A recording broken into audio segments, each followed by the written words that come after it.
Hello friends, ഇന്ന് തിരുവോണമാണ് കേട്ടോ. തിരുവോണം കഴിഞ്ഞിട്ട് കുറേ ദിവസത്തിന് ശേഷം ഞാൻ വീഡിയോ അപ്ലോഡ് ചെയ്യുന്നത്. തിരുവോണമായിട്ട് നല്ല മഴയാണ്. ഇന്നലെ രാത്രി പുലർച്ചെ തുടങ്ങിയതാണ് മഴ. ഒരു കുറവുമില്ല, നല്ല മഴയുണ്ട്. ഇനി രാവിലെ നീട്ടിട്ട് നമ്മുടെ കാര്യങ്ങൾക്കൊന്ന് ചെയ്യാമെന്ന് വിചാരിച്ചിട്ട് കുറച്ച് വീഡിയോസും കൂടെ എടുക്കാൻ പറ്റുന്നതൊക്കെ ഞാൻ എടുക്കാം കേട്ടോ. അപ്പോൾ രാവിലെ നമുക്കൊന്ന് വിളക്ക് വയ്ക്കാം. പൂജാ റൂമിൽ വിളക്ക് വെച്ചിട്ട് ബാക്കി കാര്യങ്ങളൊക്കെ ചെയ്യാമെന്നാണ് വിചാരിക്കുന്നത്. ഒത്തിരി സദ്യകളൊന്നും ഉണ്ടാക്കുന്നില്ല, ഓണം അങ്ങനെ ഇല്ല ഇപ്രാവശ്യം. എന്നാലും ചെറിയ രീതിയിൽ കുഞ്ഞ് സദ്യയൊക്കെ ഒരുക്കിയിട്ട് ഇപ്രാവശ്യത്തെ ഓണം കൂടാമെന്നാണ് വിചാരിച്ചത്. ആരും വന്നിട്ടില്ല, ഏട്ടന്മാരും വന്നിട്ടില്ല. ഏട്ടന്മാരും ചേച്ചിമാരൊന്നും വന്നില്ല ഇപ്രാവശ്യം. എല്ലാവരും ഓരോ തിരക്കിലായിപ്പോയി. ബാംഗ്ലൂരത്തെ ഏട്ടനും കുട്ടികൾക്കാണെങ്കിൽ ലീവ് ഒന്നുമില്ലല്ലോ. അവർക്ക് തിരുവോണത്തിൻ്റെ ഒരു ദിവസത്തെ ലീവേ ഉള്ളൂ. അപ്പോൾ അവർ ഇപ്രാവശ്യം വന്നതുമില്ല. അപ്പം ഞാൻ എന്താ വിളക്ക് വെക്കാൻ നോക്കുകയാണ്. അതിലിടയ്ക്ക് അപ്പം മോളിൽ നിന്ന് വിളിക്കുന്നുണ്ട്, അമ്മ അമ്മ എന്ന് പറഞ്ഞിട്ട്. അവൾ നീട്ടു തോന്നുന്നു. ഇനിയിപ്പോൾ വരും ആൾ. ഇപ്പോൾ വന്നു കഴിഞ്ഞാൽ കുളിയൊന്നും കഴിഞ്ഞിട്ടില്ല. അപ്പോൾ അവളൊന്ന് കുളിപ്പിച്ച് കൊടുക്കാനൊക്കെ ഉണ്ട്. അതൊക്കെ കഴിഞ്ഞിട്ട് വേണം ഒന്ന് അമ്പലത്തിൽ പോകാമെന്ന് വിചാരിക്കുന്നത്. ഇനി വിളക്ക് വെച്ചിട്ട് ഒന്ന് പ്രാർത്ഥിച്ചിട്ട് അടുക്കളയിൽ കയറുക. ആൾ വന്നു. കുളിയൊന്നും കഴിയാത്ത കാരണം ആളുടെ വീഡിയോകളൊന്നും എടുക്കാഞ്ഞത് കേട്ടോ. ഇനി കുളിയൊക്കെ കഴിഞ്ഞിട്ട് സുന്ദരി മോളായതിന് ശേഷം അവളെ കാണിച്ചു തരാവേ. അപ്പോൾ ഇവിടെ വന്നിട്ട് ഇപ്പോൾ രാവിലെ ഞാൻ ഇഡ്ഡലി ഉണ്ടാക്കാമെന്ന് വിചാരിക്കുന്നത്. അമ്മ ഇന്നലെ ഓൾറെഡി മാവൊക്കെ ആട്ടി വെച്ചിട്ടുണ്ട്. അപ്പോൾ മാവ് നന്നായിട്ട് പൊന്തിയിട്ടും ഉണ്ട്, കാണാനുണ്ട്. അപ്പോൾ ഞാൻ ജസ്റ്റ് ഒന്ന് മാവ് അടുക്കളയിൽ പോയി തുറന്ന് നോക്കിയിട്ടുണ്ടായിരുന്നു മാവ്. ഇനി വിളക്ക് വെച്ചതിന് ശേഷം തീ പിടിപ്പിക്കാമെന്ന് വിചാരിച്ചത്. വിളക്ക് വയ്ക്കലും പ്രാർത്ഥിക്കലൊക്കെ കഴിഞ്ഞിട്ട് നമുക്ക് തുടങ്ങാം ഇന്നത്തേത്. അധികം എന്താ പറയുക, സദ്യകളൊന്നും ഒരുക്കാതെ കുഞ്ഞ് രീതിയിലുള്ള ഒരു ഓണമായിരുന്നേ. അപ്പം നമ്മൾ കുറച്ച് വിഭവങ്ങളെ ഉണ്ടാക്കിയിട്ടുള്ളൂ. അവിയലും ഓലനൊന്നും ഉണ്ടാക്കിയിട്ടില്ല. കാളനായിരുന്നു ഭയങ്കര ഇഷ്ടമുള്ളത് കൊണ്ട് കാളൻ ഉണ്ടാക്കി. അവിയൽ, കാളൻ, പിന്നെ പുളിയിഞ്ചി, അച്ചാർ, പപ്പടം, രസം, സാമ്പാർ, പായസം, അത്രയൊക്കെ തന്നെ ഉണ്ടാക്കിയിട്ടുള്ളൂ. പിന്നെ എന്താ പറയുക, പൈനാപ്പിൾ പുളിശ്ശേരി, ഉപ്പേരിയും, ഇത്രയും കുറച്ച് സാധനങ്ങൾ മാത്രമേ ഇപ്രാവശ്യം ഉണ്ടാക്കിയിട്ടുള്ളൂ. ഇല്ലെങ്കിൽ ഞാൻ ഒത്തിരി വിഭവങ്ങളൊക്കെ ഉണ്ടാക്കാറുണ്ട്. പിന്നെ അധികം സമയം കിട്ടിയിട്ടില്ല.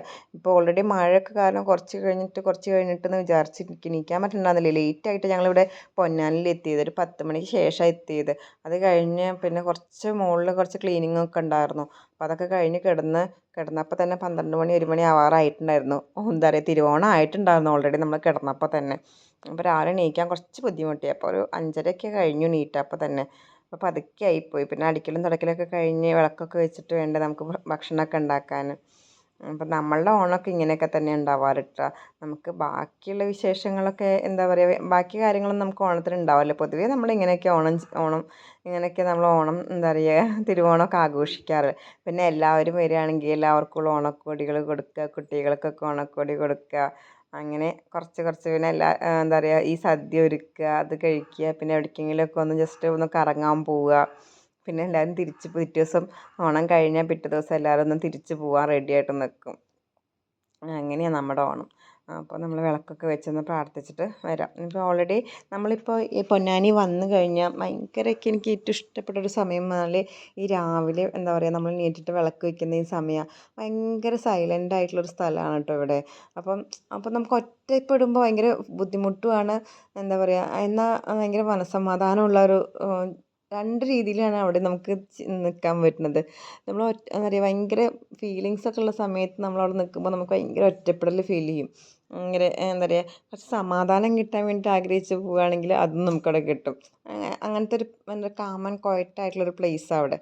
അതെന്ന് വെച്ചാൽ ഈ രാവിലെ എണീക്കുമ്പോൾ ഉണ്ടാകുന്ന ഒരു ഭയങ്കര ഒരു പോസിറ്റീവ് വൈബില്ലേ, ഭയങ്കര രസമാണ്. എനിക്ക് ഭയങ്കര ഇഷ്ടമാണ് അത്. ഇത് വിളക്കൊക്കെ വെച്ച് കഴിഞ്ഞാൽ നമ്മളിങ്ങനെ അത് കഴിഞ്ഞ് കഴിഞ്ഞാൽ പിന്നെ നമുക്കൊരു ഇതുപോലെ തോന്നും.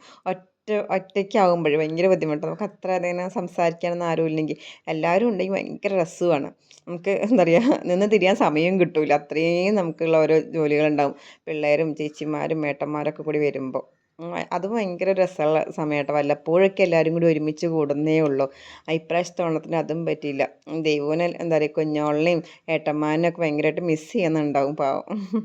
ദേ വിളക്കൊക്കെ വെച്ച് വന്നു. ഇനി എന്താ പറയുക, നമുക്ക് ഇഡ്ഡലിയും ചട്നിയും ഉണ്ടാക്കാം. രാവിലെ ഇഡ്ഡലിയും ചട്നിയാണ് തയ്യാറാക്കണത്. പക്ഷേ ഇഡ്ഡലി നന്നായിട്ട് മാവ് പൊന്തിയിട്ടുണ്ട്. പക്ഷേ ഇഡ്ഡലി നന്നായി വന്നിട്ടില്ല. അങ്ങനെ എന്താ പറയുക, ഭയങ്കര പശപ്പ് പോലെ ഉണ്ടായിരുന്നു. ഞാൻ അരിക്ക് ഭയങ്കര പശ കൂടുതലുള്ള അരിയായി തോന്നുന്നു. അതുകൊണ്ടായിരിക്കും അങ്ങനെ ഒട്ടിപ്പിടിക്കണ പോലെ. ചട്നി 2 ടൈപ്പ് ഉണ്ടാക്കണം. ഒന്ന് എരിവുള്ള ചട്നി ഉണ്ടാക്കണം, ഒന്ന് എരിവില്ലാത്ത ചട്നി ഉണ്ടാക്കണം. അപ്പോൾ അപ്പൂന് എരിവ് അധികം പറ്റൂല. അപ്പോൾ ചെറിയ രീതിയിലുള്ള കുഞ്ഞൊരു മുളകൊക്കെ ഇട്ടിട്ട് ഞാൻ ഉണ്ടാക്കാറുള്ളൂ. പിന്നെ ഇവിടെ ആണെങ്കിൽ ഏട്ടന്മാർക്കും അമ്മയ്ക്കൊക്കെ കുറച്ച് ചൊടിയുള്ള ചട്നിയാണ് ഇഷ്ടം. അപ്പോൾ നമ്മൾ ആ മുളക് നല്ല എരിവുള്ളതാണ്. അപ്പോൾ 3-4 മുളകൊക്കെ ഇട്ടിട്ട് ചട്നിയൊക്കെ ഉണ്ടാക്കി ഇഡ്ഡലിയും ചട്നിയും തയ്യാറാക്കിയതിന് ശേഷമാണ് ഞാൻ എന്താ പറയുക അരി അടുപ്പത്തിടുന്നത് കേട്ടോ. അരി അടുപ്പത്തിട്ടത് ശേഷം ഞങ്ങൾ അമ്പലത്തിൽ പോവാമെന്ന് വിചാരിച്ചത്. അമ്പലത്തിൽ ഇപ്പോൾ കണ്ടർമ്മക്കാവിൽ പോവാം. അവിടെയാണ് കുറേ നേരം അമ്പലം ഉണ്ടാവുക ഓണായതുകൊണ്ട്. അല്ലെങ്കിൽ നേരത്തെ അടയ്ക്കും ബാക്കി അമ്പലങ്ങളൊക്കെ. നമ്മൾ തട്ടകത്തിലുള്ള അണ്ടിത്തോട് അമ്പലമൊക്കെ വേഗം അടയ്ക്കാറുണ്ട്. നമുക്ക് കാരണം പോകാൻ പറ്റാറില്ല, നേരത്തെ ഇറങ്ങണേ. അപ്പോൾ ഇതൊക്കെ കഴിഞ്ഞിട്ട് നേരത്തെ ഇറങ്ങാനും പറ്റിയില്ലെന്ന്. അപ്പോൾ വേഗം അരിയും കൂടി അടുപ്പത്ത് വെച്ചിട്ട് പോകാമെന്ന് വിചാരിച്ചു.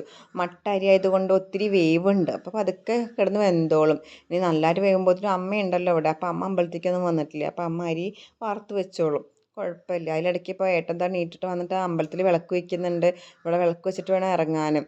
ഇത് വല്ലപ്പോഴൊക്കെ നമ്മളിവിടെ വരുമ്പോൾ വിശേഷ ദിവസങ്ങളൊക്കെ ആകുമ്പോൾ വിളക്കൊക്കെ വെച്ചിട്ട് നമ്മൾ പ്രാർത്ഥിക്കാറ് കേട്ടോ. ഡെയിലി ഒന്നും നമുക്ക് ചെയ്യാൻ പറ്റില്ലല്ലോ, നമ്മളവിടെ എറണാകുളത്തല്ലേ. അതുകൊണ്ട് ഇവിടെ വരുന്ന സമയത്തൊക്കെ ഒന്ന് നമ്മുടെ എന്താ പറയുക ദൈവങ്ങളെയൊക്കെ ഒന്ന് പ്രാർത്ഥിച്ച് തൊഴുമ്പോൾ ഒരു സമാധാനം. അപ്പോൾ അവിടെ പോയിട്ട് അമ്മ പ്രാർത്ഥിക്കൂ പ്രാർത്ഥിക്കൂ എന്നൊക്കെ പറഞ്ഞിട്ട് കർപ്പൂരം കത്തിച്ചിലൊക്കെ തൊഴുമെന്ന് പറഞ്ഞിട്ട് തന്നെ അവിടെ നിന്ന് കറങ്ങി നടക്കുന്നുണ്ട് അമ്പലത്തിൽ അച്ഛൻ്റെ കൂടെ. അച്ഛനാണ് അമ്പലത്തിൽ വിളക്ക് വെച്ചത്. അപ്പോൾ അവൾ അച്ഛൻ്റെ കൂടെ അവിടെ കറങ്ങി നടന്ന് ഇത് ഞങ്ങൾ കണ്ടർമ്മക്കാവിൽ അമ്പലത്തിലെത്തിയിട്ടോ. എന്താ അപ്പൂൻ്റെ ഓണക്കോടിയാണ്, നല്ല ഭംഗിയില്ലേ അവൾക്ക്. വലിയ മോളായി പെട്ടെന്ന്. അവളുടെ പണ്ടത്തെ വീഡിയോ ഒക്കെ എടുത്ത് നോക്കുമ്പോൾ എനിക്ക് ഭയങ്കരമായിട്ട് മിസ് ചെയ്യാറുണ്ട് അവളുടെ. അയ്യോ പെട്ടെന്ന് വലുതായി പോയില്ലോ ഉള്ളതെന്ന് വിചാരിക്കും. ഇപ്പോൾ ധാവണിയും കൂടി കൊടുത്തപ്പോൾ ആൾ വലിയ പെൺകുട്ടികളുടെ പോലെ ആയിട്ടോ കാണുമ്പോൾ തന്നെ. അവിടെ വന്നിട്ട് ടോയ്സൊക്കെ എടുത്ത് കളിക്കുന്നുണ്ട്, മേടിക്കാൻ വേണ്ടിയിട്ട് വാശി പിടിക്കുന്നു. അത്ര വാശിയൊന്നും പിടിക്കില്ല, വേണം എന്നൊക്കെ പറഞ്ഞിട്ട് നമ്മൾ കൊണ്ടുവന്നാലും കുഴപ്പമൊന്നുമില്ല. കരച്ചിലൊന്നും അങ്ങനെ ഉണ്ടാവാറില്ല. വല്ലപ്പോഴൊക്കെ ഒന്ന് കരയും ചില സമയങ്ങളിൽ. കുറച്ച് കഴിഞ്ഞാൽ അതൊന്ന് മാറിക്കോളും, നമ്മൾ മൈൻഡ് ചെയ്യണില്ല എന്ന് കണ്ടാൽ. പൂക്കളത്തിൻ്റെ അവിടെയൊക്കെ നിന്നിട്ട് കുറച്ച് ഫോട്ടോ ഒക്കെ എടുക്കാൻ പറഞ്ഞിട്ട് മൂപ്പരാൾ ആ പൂക്കളത്തിൻ്റെ അവിടെയുള്ള ചില്ലറ പൈസ ഒക്കെ പെറുക്കി എടുത്ത് ഭണ്ഡാരത്തിൽ കൊണ്ടുവരുന്നുണ്ട്. അച്ഛനും മോളും കൂടി ഒന്ന് നടന്ന് പോകണം അമ്പലത്തിൽ. പിന്നെ ഇവളുടെ ഏറ്റവും വലിയ അമ്പലത്തിൽ പോകുമ്പോഴൊരു കാര്യം ചെയ്യുന്നത് എന്താ വെച്ചാൽ നമ്മുടെ കയ്യിലുള്ള എല്ലാ ചില്ലറ പൈസയും കൊണ്ടിട്ട് ആ ഭണ്ഡാരത്തിൽ കൊണ്ടിടും.